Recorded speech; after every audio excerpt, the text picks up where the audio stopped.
Hello viewers, আসসালামু আলাইকুম।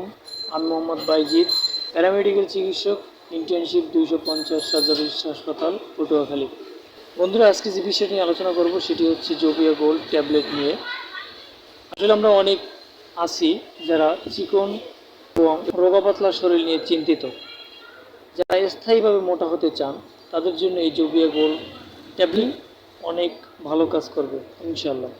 এই জোভিয়া গোল্ড ট্যাবলেটটিতে আছে মাল্টিভিটামিন এবং মাল্টি মিনারেল উপাদান। এটি ভিটামিন A to Z সব ভিটামিন এই ট্যাবলেটের ভিতরে পাওয়া যায় এবং এই ভিটামিনটি খুবই ভালো মানের একটি মেডিসিন। বন্ধুরা, এটি আপনাদের কোনো ক্ষতি করবে না, এটির কোনো সাইড এফেক্ট নেই। শরীর স্থায়ীভাবে মোটা রাখার জন্য প্রথম যে দিকটি বিবেচিত করতে হবে সেটি হচ্ছে আমাদের শরীরের যত্ন নিতে হবে। 2 নম্বর হচ্ছে সময় মতো হবে এবং পর্যাপ্ত